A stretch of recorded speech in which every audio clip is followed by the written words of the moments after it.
This is the story of two identities I hold so dearly. The first one is my ethnic one. Black is beautiful, straight African. Fist high, the pride in the red, black, and green. Q James Brown, say it loud. The love of my melanated skin. A testament to our excellence, we move in formation. Loving our features, nappy hair, wide nose, dancing with pride. Everything we create, we take ownership with pride. But this identity causes violence. From the power of the badge and whiteness, shot, choked, lynched incessantly. This is our painful reality.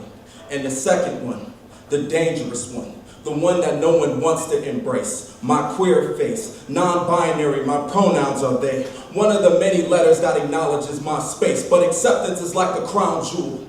It's not commonplace. People slap the Bible across my face. Opinion and homophobia has found harmony and made okay. And this just gets worse when the two identities become holistically embraced. I see both sides like Chanel. Thanks, Frank, for inspiration for this story to tell.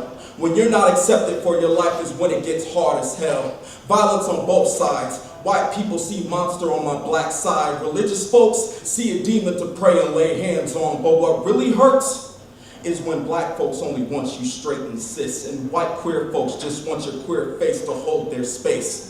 Not accepted anywhere, this is the grief black queer folks take. And the reality that we face is that we are murdered at high rates. And no one sees the pain. No one holds our space. No one gets on their knees to pray because we are a black and queer face. Out of 25 murdered trans faces, 20 of them are black. What does that say? No one reports our pain and everyone turns their face.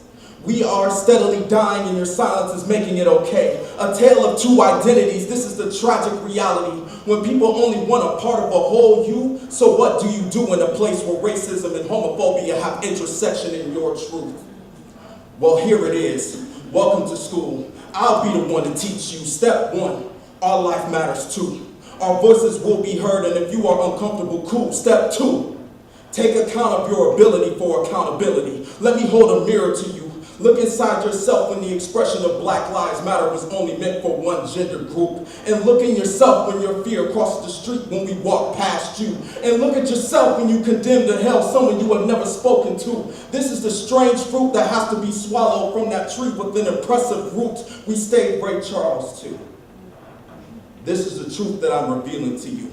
I'm giving you the picture by opening space so you can have a look into the identities that I and many others embrace with words that corrupt our mental to date. From you're a man, why can't you accept it? Does this mean you're gay? Is this another way to deconstruct a black man? You're not trans, I don't believe it. I don't agree with this, it's too confusing. There's only man and woman, you have to choose it. You're just confused, go pray. The black struggle needs center stage. The queer struggle needs center stage. The pride flag doesn't need ethnic embrace. Black empowerment only if you're cis and straight. Why do we have to closet one to live the truth of the other? While we continually weather the racist and homophobic storms that we are repeatedly put under. The only way to put this eloquently is if I open myself to you and give you the experience you never knew.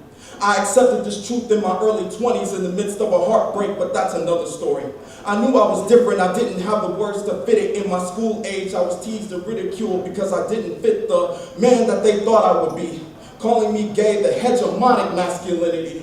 Confused as ever because no one accepted me. I gained the knowledge in women's studies. A black woman birthed that into me. Acceptance of self is needed to find the real me. That's what she said to have power and peace. Then I found who I was subconsciously because of no acceptance. I hid it like Where's Waldo and hide and seek. I was so good at it, no one could ever find the real me. Until the day that the hiding was so good, even I couldn't find the real me.